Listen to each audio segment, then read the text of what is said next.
ఏం లేవు ఇవే అమ్మాయి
absence, and I believed in this quote after seeing my mother.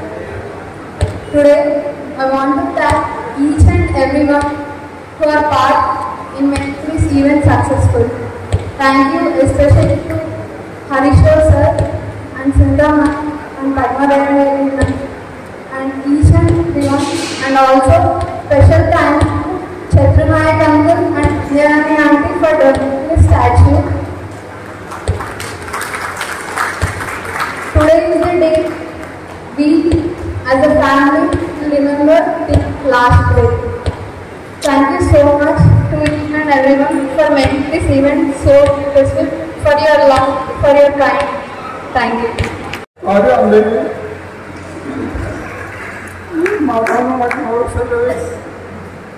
మా ఇద్దరి జర్నీ కనీసం 20 సంవత్సరాలు.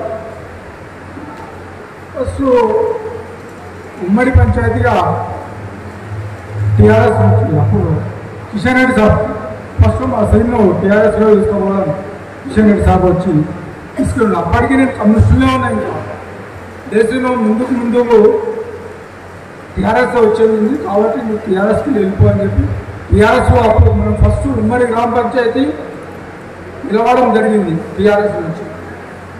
ఆ రోజు నుంచి ఆయన ప్రస్థానం అంచెలుగా ఎదుగుతూ ఇప్పుడు కూడా అవినీతి లేదు, ఎక్కడ కరప్షన్ లేదు.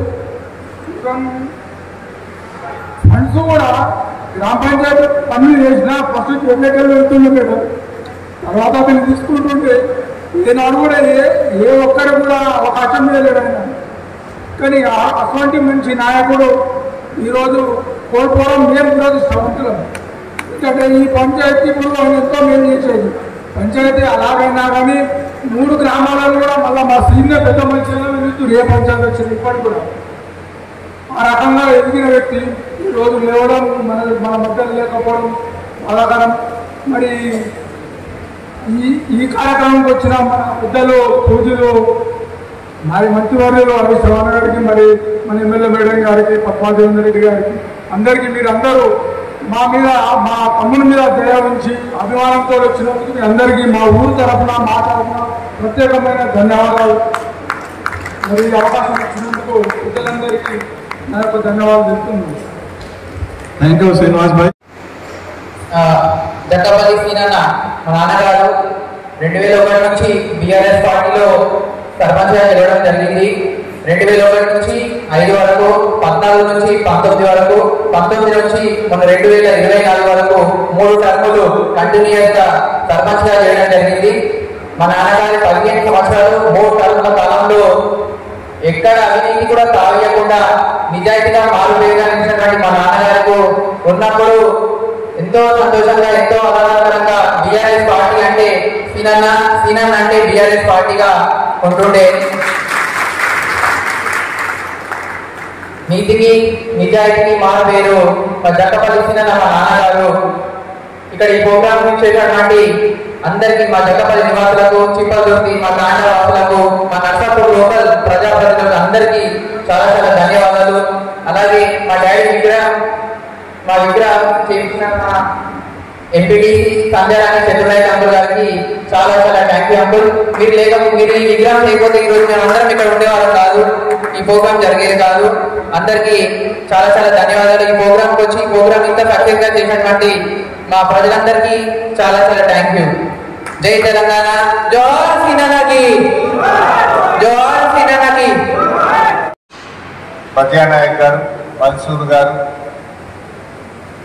మన మున్సిపల్ చైర్మన్ అశోక్ గౌడ్ గారు, నయీం గారు, భిక్షపతి గారు, ఇంకా ఈ వేదిక మీద ఉన్న మా సీనియర్ నాయకులు గోవర్ధన్ రెడ్డి గారు, వెంకటేష్ గారు, శేఖర్ గారు, శివకుమార్ గారు, బీఆర్ఎస్ కుటుంబ సభ్యులు, ప్రజా సమస్యలు పరిష్కరించడంలో ముందుండి నడిచేటువంటి నాయకులు. తెలంగాణ ఉద్యమ సమయంలో కూడా మరి వారు ముందుండి మరి ఒక తెలంగాణ రావాలి అన్న ఆకాంక్షతో గట్టిగా పట్టుబట్టి మరి ఉద్యమంలో పార్టిసిపేట్ చేసినటువంటి ఉద్యమ నాయకుడు మన శ్రీనివాస్ గారు. ప్రజల మంచిగా ప్రజల మధ్యనే ఉంటూ ప్రజా సమస్య పరిష్కరించడం అంటే ఆ రోజు పొద్దున్న నుంచి రాత్రి వరకు పంచాయతీ చెప్పుకుంటూ తన ఆరోగ్యం బాగాలేదని కూడా ఆలోచన చేయకుండా ఆరోగ్యాన్ని నిర్లక్ష్యం చేస్తూ ఎక్కడికి వెళ్తే ఈరోజు 3 పంచాయతీలు ఆ పంచాయతీ పరిష్కరించిన తర్వాత నేను ఇంటికి పోతా అని చెప్పేసి మరి పక్కన పండుకొని ఒక దిక్కు చాతల నొప్పి వస్తుందా అది పక్కన పెట్టేసి అక్కడ కొంచెం ఒరిగినట్టు చేసి ఆ పంచాయతీ కూడా తెంపి అప్పుడు ఇంటికి పోయినట్టు ఇట్లా అవుతుంది అని చెప్పేసి మరి ఒక్కడే నడుచుకుని మన బయట తీసుకొని వెళ్ళి ఆ రోజు డాక్టర్ దగ్గర చేయించుకోవడం, మీరు ఇమీడియట్గా మరి నర్సాపూర్కి వెళ్ళండి అని చెప్పేసి చెప్పేంత లోపలనే వారి ప్రాణాలు వదులుకోవడం నిజంగా మర్చిపోలేనటువంటి సంఘటన అని చెప్పేసి కూడా నేను తెలియజేస్తూ ఉన్నాను. ఇప్పుడే వెంకటలక్ష్మి చెప్తాను, 49 సంవత్సరాలు నిండినాయి. ఈ సంవత్సరం 50వ సంవత్సరం, మొన్ననే బర్త్డే అయిపోయిందంట. 50వ సంవత్సరంని బర్త్డే పెద్ద ఎత్తున చేద్దామనుకున్నాం, కానీ ఇంతలోనే వారి వర్ధంతి చేస్తున్నటువంటి పరిస్థితి వచ్చింది అని చెప్తుంటే నిజంగా కళ్ళ నుంచి నీళ్ళు వస్తూ ఉన్నాయి. మరి చాలా సౌమ్యం శ్రీనివాస్. నేను మంత్రిగా ఉన్నప్పుడు వెంకటలక్ష్మి సర్పంచ్, చిత్తల్తుర్తి గ్రామ పంచాయతీ, జక్కపల్లి, మమదాబాదు, తాండాలు పెద్ద గ్రామ పంచాయతీ. మరి ఎప్పుడు వెళ్ళినా లేకుంటే తను మా దగ్గరకు వచ్చినా మరి మీటింగ్లో అయినా మరి సౌమ్యంగా మాట్లాడుతూ సమస్య పరిష్కారం గట్టిగా మాట్లాడి నిలదీసి నేను ఏదో సాధించుకున్నా అనేటువంటి మనస్తత్వం కాదు శ్రీనివాస్. మెల్లగా మాట్లాడకుండా సమస్య ఏదైతే ఉందో అది మన దృష్టి ఆకర్షించే విధంగా చెప్పి సమస్య పరిష్కరించడానికి ప్రయత్నం చేయడం జరిగింది శ్రీనివాస్ గారు.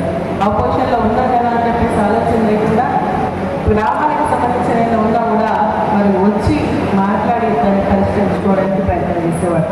మరి అదేవిధంగా మొన్నటికి మొన్న కూడా మరి సర్పంచ్గా ఉండి మరి అదేవిధంగా ఎన్నికల సమయంలో ఎంపీ ఎలక్షన్ సమయంలో తన పైన తీవ్రమైనటువంటి ఒత్తిడి తీసుకొని రావడం జరిగింది. కాంగ్రెస్లకు రండి అని చెప్పేసి మరి చాలామంది ఇంటికి వెళ్ళిన మరి అదేవిధంగా వాళ్ళ కుటుంబానికి సంబంధించినటువంటి కొంతమంది కుటుంబీకులు చుట్టాలు నువ్వు రాకపోతే మాకు కూడా రేషన్ తక్కువైపోతుంది అని చెప్పేసి అన్నా కూడా ఏది ఏమైనా సరే ఖచ్చితంగా నేను ఈరోజు బీఆర్ఎస్ పార్టీలో ఉంటాను అని చెప్పేసి బీఆర్ఎస్ పార్టీకి కట్టుబడినటువంటి ఒక క్రమశిక్షణైనటువంటి కార్యకర్త నాయకుడు కోల్పోవడం బీఆర్ఎస్ పార్టీ. మరి మొన్న కూడా గెలిచిన తర్వాత కూడా గ్రామానికి వెళ్తే పెద్ద ఆర్భాటం అందరినీ కలుపుకుంటుంది. ఇక్కడ నిజం కూడా శ్రీనివాసరావు జగన్ వీళ్ళందరూ కూడా ఒక కుటుంబ సభ్యులాగా ఇంతకుముందు శ్రీనివాస్ మాట్లాడుతూ ఏడుకోవడం జరిగింది. నేను ఎప్పుడు కూడా ఈ ఒక రాజకీయాల్లోకి వచ్చిన తర్వాత నేను సర్పంచ్ నేను ఒక ఎంపీటీసో లేకపోతే ఒక గ్రామానికి పెద్ద నాయకుడు అని చెప్పేసి అనుకోకుండా మరి అందరితో కలివిడిగా కలిసి ఉంటూ మరి సోదర భావంతో ఉన్నటువంటి వ్యక్తి శ్రీనివాస్ గారు. మరి నేను గ్రామానికి వెళ్ళినప్పుడు కూడా హడావుడి చేసి అందరిని కలిసి మాట్లాడడం చెప్పడం మరి ఇది కావాలని చెప్పడం అట్లా అంటే ఒక ఏంటంటే ప్రజా సంక్షేమమే నా ధ్యేయం అన్నట్టుగా ఉన్నటువంటి వ్యక్తి శ్రీనివాస్ అని చెప్పేసి కూడా నేను తెలియజేస్తాను. ఇక్కడ జట్లపల్లిలో మోడల్ స్కూల్ ఉంది. మరి ఆ మోడల్ స్కూల్కి కూడా అదేవిధంగా మహబూబాబాద్లో ఉన్నటువంటి మన కస్తూర్బా గాంధీ బాలిక విద్యాలయం మరి ఇక్కడ తీసుకొచ్చి పెట్టినప్పుడు కూడా మరి ఆ గ్రామానికి సంబంధించిన వాళ్ళు ఎవ్వరు లేదంటే నాకేమని చెప్పేసి ఆలోచన లేకుండా ఎక్కడ చదువుకున్నటువంటి విద్యార్థులైనా సరే ప్రభుత్వం ఇచ్చేటువంటి ప్రతిదీ వారికి అందాలని వారికి సంక్షేమం బాగుండాలని వారు బాగా చదువుకోవాలని చెప్పేసి అందులో ఏ కష్టం వచ్చినా కూడా అక్కడికి వెళ్ళి వాటిని మళ్ళీ మా దృష్టికి తీసుకొచ్చినటువంటి వ్యక్తి అని చెప్పేసి కూడా నేను తెలియజేస్తా ఉన్నాను. ఈ విధంగా మరి ఎప్పుడు కూడా ప్రజలకి అంకితమైనటువంటి శ్రీనివాస్ గారు మన మధ్యలో లేకపోవడం నిజంగా చాలా బాధాకరమైన విషయం అని చెప్పేసి కూడా నేను తెలియజేస్తూ మరి వెంకటలక్ష్మి సోదరిగా వాళ్ళ కూతురు కొడుకు తప్పకుండా బీఆర్ఎస్ పార్టీ అండగా ఉంటుంది. ఎల్లప్పుడూ మీకు ఎప్పుడు ఏ అవసరం ఉన్నా కూడా ఏ అర్ధరాత్రి అయినా సరే తప్పకుండా మీకు అందుబాటులో ఉంటాం. మీరు మా కుటుంబ సభ్యులు అని చెప్పేసి కూడా నేను ఈ సందర్భంగా తెలియజేస్తాను. చంద్రకాయలు కూడా ఈరోజు నా తాత వారు కూడా సోదర భావంతో ఎంతో సన్నిహితంగా ఉండేటువంటి వారు. మరి నిజంగా ఈరోజు పార్టీలకు అతీతంగా మనం చూస్తూ ఉన్నాం. ఇక్కడ చాలా మంది వేరే పార్టీకి సంబంధించిన వాళ్ళు ఉన్నారు. అంటే పార్టీలకు అతీతంగా అందరితో మరి కలిసిపోయేటువంటి మనస్తత్వం ఉన్నటువంటి మరి శ్రీనివాస్ గారి ఆత్మకు శాంతి చేకూరాలని భగవంతుని ప్రార్థిస్తూ ఆ కుటుంబానికి ప్రగాఢ సానుభూతి తెలియజేస్తూ మనం పిలవగానే ఎన్ని ప్రోగ్రామ్స్ ఉన్నా కూడా ఈరోజు విచ్చేసినటువంటి ప్రజల హరీష్ రావు గారికి నా హృదయపూర్వక ధన్యవాదాలు తెలియజేస్తాను. ఎందుకంటే నర్సాపులో ఎక్కడ ఏం జరిగినా కూడా మరి చెప్పగానే ఇమీడియట్గా రావడం జరుగుతుంది. చాలా సంతోషం, మరి ధన్యవాదాలు. అదేవిధంగా అన్నయ్య ఎమ్మెల్సీ మిగత మన యాదవ్ రెడ్డి గారు అదేవిధంగా దేవేంద్ర పద్మాదేవేంద్ర రెడ్డి గారు కూడా ఎందుకంటే ఉద్యమంలో సమయంలో బాగా తప్పకుండా నడిచినటువంటి వాళ్ళు కాబట్టి మీరు వస్తే బాగుంటుందని చెప్పగానే ఈ కార్యక్రమానికి విచ్చేసినందుకు మీ అందరికీ కూడా నా పేరు ధన్యవాదాలు తెలియజేస్తూ ఇక్కడ విచ్చేసినటువంటి ప్రతి ఒక్కరు కూడా మనస్ఫూర్తిగా ధన్యవాదాలు తెలియజేస్తూ మరి శ్రీనివాస్ రెడ్డి గారి ఆశయాలు శ్రీనివాస్ ఏదైతే ఆశయాలు లేదో మరి ఆశయాలను ముందుకు తీసుకెళ్లే విధంగా అందరం కలిసికట్టుగా ముందుకెళ్దాం. వారు అనుకున్నది సాధించే వరకు వారు ఏదైతే చేయాలనుకున్నారో చేసే వరకు కలిసి నడుద్దామని చెప్పేసి కూడా ఈ సందర్భంగా మీ అందరికీ తెలియజేస్తూ నాకు ఈ అవకాశం కల్పించినందుకు మీ అందరికీ ధన్యవాదాలు తెలియజేస్తూ సెలవు తీసుకున్నా. జై Hind. Amar high Amar high Amar high Amar high.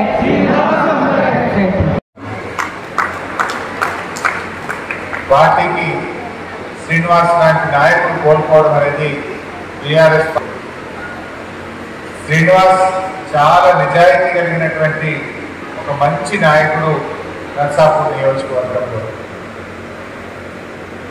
3 సార్లు సర్పంచ్గా గెలవడం అంటేనే ఆయన నిజాయితీతో ప్రజల పట్ల ఆయనకున్న ప్రేమేంటో మనకు చూపిస్తుంది. ఈ రోజుల్లో ఒక్కసారి సర్పంచ్ గెలిచిన రెండోసారి గెలవాలంటే చాలా కష్టం. ఒకే గ్రామ పంచాయతీలో 3 సార్లు సర్పంచ్గా గెలవడం అంటే ప్రజల పట్ల ఎంత డెడికేషన్, ప్రజలకు ఎంత సేవ చేస్తే 3 సార్లు గెలిపిస్తారో మనకు తెలియదు కాదు. ఒక మంచి మనిషి ఆయన. చాలాసార్లు నాకు సునీతా లక్ష్మారెడ్డి గారు చెప్పేవారు, మదన్ రెడ్డి గారు కూడా చెప్పేవారు. అసలు కుటుంబం కంటే కూడా గ్రామం కోసం ప్రతిరోజు కూడా తపనపడే వ్యక్తి. ప్రజలకు ఎవరికి కష్టం వచ్చినా తన కష్టంగా భావిస్తూ ప్రజలకు సేవ చేసేటువంటి ఒక మంచి మనిషి శ్రీనివాస్ గారు. బీఆర్ఎస్ పార్టీకి కూడా ఒడిదుడుకులు వచ్చినాయి, కష్టాలు వచ్చినాయి, ఆయనకు ఎన్నో ఆఫర్లు వచ్చినాయి. ఏ ఆఫర్ వద్దు, నాకు కేసీఆర్ నాయకత్వమే కావాలి, బీఆర్ఎస్ పార్టీ కావాలని చెప్పి చాలా నిజాయితీగా నిలబడేటువంటి ఒక మంచి నాయకుడు. ఇలా ఆయన విగ్రహాన్ని ప్రారంభించుకోవడం నాకు కూడా చాలా సంతోషంగా ఉంది. మా చంద్రు నాయక్ గారు విగ్రహం పెట్టించినందుకు వారికి కూడా నేను అభినందిస్తా ఉన్నాను. ఆ రోజు చనిపోయినప్పుడు కూడా సునీత గారు ఫోన్ చేసి మీరు వెళ్ళాలి, ఒక మంచి నాయకుడు నాకు సునీతా లక్ష్మారెడ్డి గారు ఫోన్ చేస్తే నేను అర్జెంటుగా బయలుదేరి ఆ రోజు గ్రామానికి రావడం జరిగింది. మొన్న కూడా సునీత గారు ఫోన్ చేసి చాలా మంచి నాయకుడు, విగ్రహావిష్కరణకు మీరు తప్పకుండా రావాలి అన్నారు. నిజంగా ఇలాంటి ఒక మంచి కార్యకర్తకు వెళ్తే ఆయన ఆత్మ శాంతి చేకూరుతుందని చెప్పి నేను ఇలా వీలు చేసుకొని కార్యక్రమానికి రావడం జరిగింది. ఎందుకంటే కార్యకర్తలు నాయకులే పార్టీకి చాలా ముఖ్యం. ఆయన మంచి ప్రజాసేవ చేస్తూ ఉద్యమంలో కానీ అభివృద్ధిలో కానీ నిరంతరం పనిచేసేటువంటి వ్యక్తి. నిజానికి ఇందాక మా చంద్రగౌడ్ అన్నట్టు ఆ రోజు నర్సాపూర్ రెవెన్యూ డివిజన్ కావాలి అని పట్టుబట్టి నిరాహార దీక్ష శిబిరం నడపడంలో ఒకడు మా శ్రీనివాస్ గారు. ఆ రోజు వెంకటలక్ష్మి కూడా సార్ మాకు డివిజన్ కావాలి అని నన్ను చాలా గట్టిగా అడిగిందంటే ఎవరి కోసం అడిగింది? వెంకటలక్ష్మి ఇంటికి ఏమైనా వచ్చేది ఉందా? శ్రీనివాస్ ఇంటికి వచ్చేది ఏమన్నా ఉందా? నర్సాపూర్ రెవెన్యూ డివిజన్ అయితే నర్సాపూర్ ప్రజలకు మేలు జరుగుతుంది అని చెప్పి ఆ ప్రజల కోసం వాళ్ళు మాట్లాడినటువంటిది ఈ రోజు నేను గుర్తు చేసుకుంటా ఉన్నాను. అంటే అలాంటి మంచి మనిషి. ఇలా గ్రామం కూడా ఎంతో చక్కగా అభివృద్ధి చేశారు. భవిష్యత్తులో కూడా తప్పకుండా శ్రీనివాస్ కుటుంబానికి సునీత గారు కానీ నేను కానీ బీఆర్ఎస్ పార్టీ పూర్తి అండదండలు అందిస్తుందని చెప్పి నేను మనం చేస్తా ఉన్నాను. ఎంత చేసినా తండ్రి లేని లోటు తీర్చలేదు. అమ్మాయి వైష్ణవి విషయంలో భవిష్యత్తు విద్య కోసమైనా భరత్ కోసమైనా వాళ్ళ పెళ్లిళ్ళ విషయంలోనైనా పార్టీ పూర్తిగా ఒక తండ్రిని మేము ఇవ్వలేమేమో కానీ పార్టీగా మేమందరం కూడా నిలబడతాం. ఆ కుటుంబానికి అన్ని రకాలుగా అండదండగా ఉంటామని చెప్పి కూడా ఈ సందర్భంగా నేను గుర్తు చేస్తా ఉన్నాను. సరే, ఈరోజు శ్రీనివాస్ ఒక ఉద్యమకారు. శ్రీనివాస్ బీఆర్ఎస్ పార్టీ వ్యవస్థాపకుల్లో ఒకడు. సిపిఐ పార్టీ నుంచి, లెఫ్ట్ పార్టీ నుంచి వచ్చి చాలా అద్భుతంగా బీఆర్ఎస్ పార్టీ ఎదుగుదలకు ఈ నర్సాపూర్ తాలూకాలో ఈ ప్రాంతంలో పనిచేసేటువంటి నాయకుల్లో ఆయన ఒకడు. మరి ఇలా ఆయన ఉంటుంటే ఈ పోరాటాల్లో ఈ ప్రభుత్వం ఎట్లా ఫెయిల్ అయితే కూడా మనం చూస్తా ఉన్నాం. ఇలా పొద్దున్నే గాంధీ భవన్లో గొర్రెలు తోలించిందట. మొత్తం గొల్ల కుటుంబాలు అందరూ పోయి గాంధీ భవన్లో గొర్రెలు తోలిందట. ఎందుకు? 100 రోజుల్లో 2వ విడత గొర్రెలు ఇస్తాను, 500 రోజులు అయింది మీ సంగతి ఏంటని గొల్ల కుటుంబాలంతా గాంధీ భవన్ ప్రకటించినట్టు. గొర్రెలు కూడా పోయాడు గాంధీ భవన్. మా యాదవుల మధ్యప్రదేశ్ సంగతి ఏంటని అడిగిందట. అంటే ఏది చూసినా అంత ఆగమాగం సగం సగం ఉన్నది. గ్యాస్ పథకం ప్రారంభించింది. ఇక ఏమైంది? 3 నెలల గ్యాస్ సిలిండర్ల సబ్సిడీ పైసలు ఊళ్ళకుండా పడతలేదు. బంద్ అయిపోయింది, సబ్సిడీ బంద్ అయిపోయింది. ఇందిరమ్మ ఆత్మీయ భరోసా అన్నారు. అది 10 లక్షల మందికి వేస్తామన్నారు. 1,00,000 మందికి ఒక్కసారి వేసింది, దాన్ని బంద్ పెట్టింది. అది కూడా అడిగిపోయింది. ఇక రాజకీయ యువ వికాసం అయితే ప్రారంభం కాకపోతే ఆగిపోయింది దాని సంగతి. సన్నాలకు బోనస్ అన్నారు, అది కూడా వృధా అయిపోయింది, తుస్సుమన్నారు. ఇప్పుడు ఈ యాసంగి పంటకు సన్న వర్గలకు ₹1 కూడా బోనస్ ఇయ్యలే. బోనస్ కూడా అట్టెక్కింది. బోనస్ అయిపోయింది. అంటే ఒక తాపు ఇచ్చిండు, బోనస్ బంద్ పెట్టింది. రాజకీయ వికాసం స్టార్ట్ కాలేదు. గ్యాస్ సిలిండర్ 3 నెలల బంద్ అయిపోయింది. గొర్రెలు బంద్ పెట్టేసిండు. ఏది కూడా చక్కగా లేదు. రాక చిప్పంతుకి ఆగించాం. అక్కడ చిప్పంతుకి కాడ చూస్తే గ్రామ పంచాయతీ ముందు ట్రాక్టర్ తాళ వేసి పెట్టింది. ఆ డ్రైవర్ కూర్చున్నాడు, సఫాయి కూర్చున్నాడు.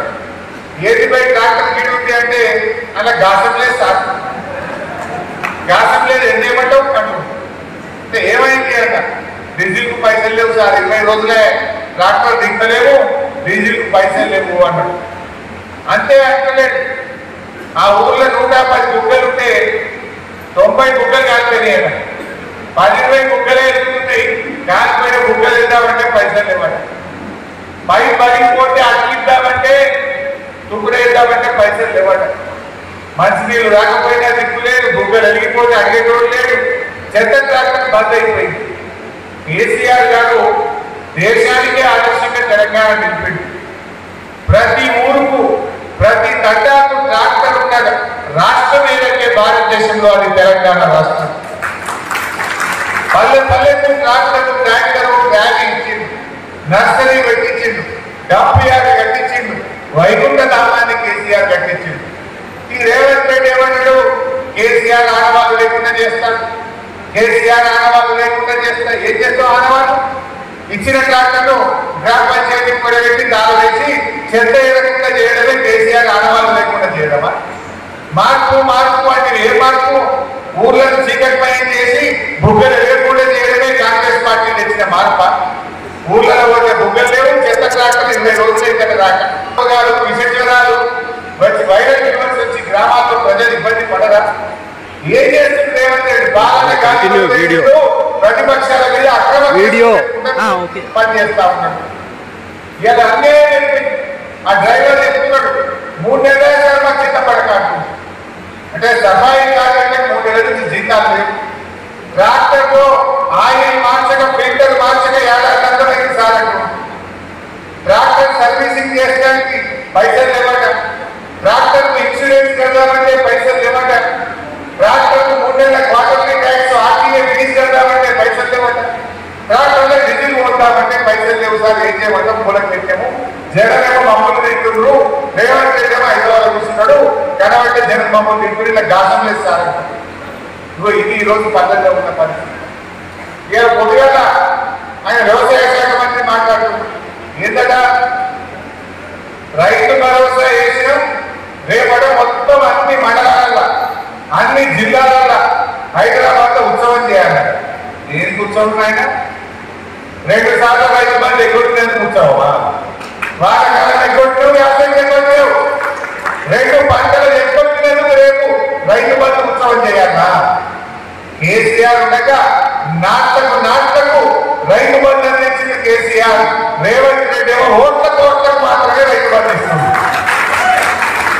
అప్పుడు పార్లమెంట్ ఎలక్షన్ల ముందు ఒకసారి ఇచ్చిండు, నడిమిట వేరే కొట్టిండు. ఇప్పుడు పంచాయతీ ఎలక్షన్లు వచ్చినాయని మళ్ళీ రైతు బంధు చేసిండు. నాట్లకు కేసీఆర్, ఓట్లకు రేవంత్ రెడ్డి. కరోనా వచ్చినా 2 ఏళ్ళు కష్టం వచ్చినా, కరోనా వచ్చినా రైతు బంధు వేసింది తప్ప రైతు బంధు ఎప్పుడు ఆగదు.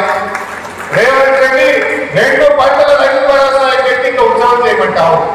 నీకు నిజాయితీ ఉంటే పోయిన వారకాలం యాసంగి పైసలు రైతు బంధు పైసలు వేసినాకనే అప్పుడు రైతు ఉత్సవం చేయమన్నారు. అసలు కూడా బీఆర్ఎస్ పార్టీ ఎన్నడూ దేశమా? ఇది పేరు కొత్త పుచ్చకేమున్నది. 11 సార్లు ఇచ్చింది కేసీఆర్. 11 సార్లు రైతు బంధు పైసలు వేసిండు. వేసినంతలో ఉత్సవం చేయమన్నామా? నువ్వు 2 సార్లు ఎక్కొట్టి ఒక్కసారి వేసి దీనికంటే ఉత్సవం పండిగా ఏ ఉద్ధరించిన ఆయన? రుణమాఫీ అంటే బాగా మందికి ఎక్కొట్టింది. చాలా మందికి అయితే బాగా మందికి రుణమాఫీ ఇయ్యలే. రుణమాఫీ ఇయ్యేందుకు ఉత్సవమా? లేదు వానకాలం సన్నవాళ్లకు బోనస్ అయ్యేందుకు 1100 కోట్లు ఎగబెట్టినందుకు ఉత్సవం చేయాలా? పంటల బీమా ఊరించి అసెంబ్లీలో చెప్పి పంటల బీమా దుస్తుమన్నందుకు ఉత్సవం చేయాలా? రైతు బీమా అద్భుతంగా రైతు చనిపోతే 5 లక్షల రూపాయలు వచ్చినట్టు బీమా చేసిండు కేసీఆర్. ఈత రైతు బీమా కూడా రేవంత్ రెడ్డి బంధు పెట్టిండు. ఆ రైతు బీమా పైసలు కట్టనందుకు ఇలా ఉత్సవం చేయాలా? దేనికోసం ఉత్సవం? మా లంబాడ బిడ్డలు లగచర్ల రైతులకు బేడి వేసి జైల్లో పెట్టినందుకు ఉత్సవం చేయాలా? ధర్వాడ రైతులు, గద్వాల జిల్లా ధర్వాడ రైతులు మాకు ఫ్యాక్టరీ వద్దు, మా భూములు గెలవట్టే అంటే బేడి వేసి జైల్లో ధర్వాడ రైతులు పెట్టినందుకు ఉత్సవం చేయాలా? నువ్వు చేసిందేమున్నది? ఇందాక మా రైతులు ఎంతుంటే ఒక ఆయన నర్సాపురంలో పోతే యూరియా దొరుకుతలేదట. ఇలా 4 దుకాణాలు తిరిగిందట. ఒకటేమో కపిల్ ఫర్టిలైజర్, రెండవది మల్లికార్జున ట్రేడర్స్, మూడవది రైతు మిత్ర, నాలుగవది మనక్రోమ. 4 దుకాణాలు పెడితే యూరియా దొరకలేదు సార్, డిఏపి దొరకలేదు సార్ అని ఆయన పేరు రైతు నర్సింగ్లు నాకు అక్కడ కలిసి చెప్తా ఉండే నర్సాపురంలో. యూరియా సరఫరా అనే పరిస్థితి లేదు, డిఏపి ఇచ్చే దిక్కు లేదు, డిఏపి ఇచ్చే పరిస్థితి లేదు ప్రభుత్వానికి.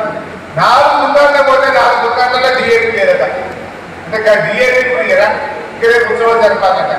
డిఏపి చేశాట కాదు, రైతు బీమా ఎగబెట్టాడు, రుణమాఫీ చేయడు, రేటు పంటలకు రైతు బంధు ఎగబెట్టాడు, పంటల బీమా ఉత్తరైపోతుంది, బోనస్ పైసలు బోగస్ అయిపోతాయి. ఇంకా ఈ అంతా ఉత్సవం చేయాలట. ఇదే కాదు ఎవరికైనా రైతుల మీద ఇంత ప్రేమ ఇవాళ ఆలోచించాల్సినటువంటి అవసరం ఉంది. రైతులకు అర్థమైంది, నువ్వు రైతుల మీద ప్రేమతో తెలియలేదు, నువ్వు చెప్పింది 15,000, ఇచ్చింది 12,000, అంటే 3,000 కొత్త వ్యక్తి ఉత్సవం చేయాలి. అరే నువ్వేం చెప్పేవాడు? ఇప్పుడైతే 10,000, నేను రాగానే 15,000 అని ఎలక్షన్లలో చెప్పలే. నువ్వు వచ్చి ఏడాది అర్థమయ్యా ఏమైనా 15,000, 3,000 కొత్త వ్యక్తి ఉత్సవం చేయాలి. అన్ని అర్థమైపోయినాయి రైతులకి. అన్ని విషయాలు కూడా మంచిగా మనసున పట్టినాయి. రేవంత్ రెడ్డి మాటలకు ఎక్కువ, చేతలకు తక్కువ. ఆయన మోసాలన్నీ కూడా ప్రజలకు అర్థమైపోయినాయి. శ్రీనివాస్ లాంటి నాయకుడు ఉంటే ఇలా అద్భుతంగా పోరాటంలో పెట్టుకుంటుండే, ఉద్యమాల్లో ముందుంటుండే, ఈ కాంగ్రెస్ ప్రభుత్వాన్ని హృదయంలో ముందుంటుండే. అలాంటి కార్యకర్తలు కూడా బీఆర్ఎస్ కార్యకర్తల మీద ఎన్ని కేసులు పెట్టినా, ఎన్ని ఇబ్బందులు పెట్టినా కార్యకర్తలు కూడా చాలా ఉపయోగపడుతుంది. ఇప్పుడు మా కానిస్టేబుల్ ఉన్నారు, ఇక్కడ బందోబస్తు వచ్చింది, వాళ్ళని కూడా పక్కన తీసుకుపోతే వాళ్ళు కూడా బాధపడుతుంది. వాళ్ళకి సరెండర్ పైసలు దాకా ఇప్పుడు ఏడాది అర్థమై బీఆర్ఎస్ బరాబర్ సరెండర్ పైసలు ఎందుకు పిల్లల ఫీజులు కట్టుకుంటారు వాళ్ళు. ఆ ఏడాదికి 3 సార్లు సరెండర్ పైసలు వేస్తే ఈ కానిస్టేబుల్ వాళ్ళ పిల్లలకు ఫీజులు కట్టుకుంటారు.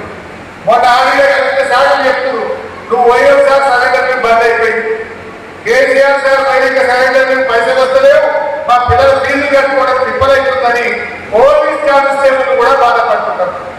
సిబ్బంది పోతే ఆ పంచాయతీ సెక్రటరీ చెప్తున్నది 80,000 అమ్మాయినే సార్ అంటుంది. ఏం చెప్పినారు? 80,000 అమ్మాయి కదా, నీ జీతం ఎంత అమ్మా అన్న, నాకు 20,000 అన్న.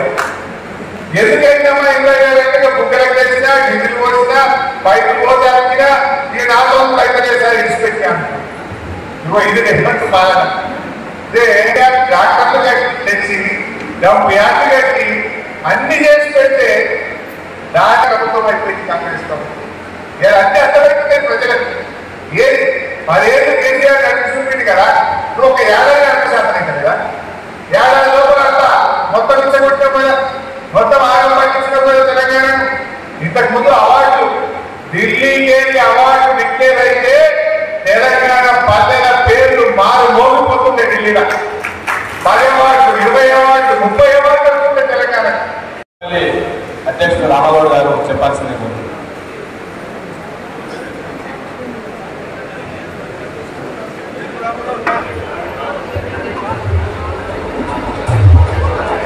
ఈరోజు మన శ్రీనివాస్ విగ్రహావిష్కరణ వచ్చిన పెద్దలు హరిశన్న గారికి, అదేవిధంగా శాసనసభ్యులు సునీత లక్ష్మణరెడ్డి గారికి, పద్మనాభ గారికి, ఇంకా ముఖ్య నాయకులకు, టీఆర్ఎస్ పార్టీ కుటుంబ సభ్యులందరికీ ఈ కార్యక్రమాన్ని విజయవంతం చేసినందుకు మీ అందరికీ టీఆర్ఎస్ పార్టీ తరఫున ధన్యవాదాలు తెలుపుతున్నారు. జై తెలంగాణ.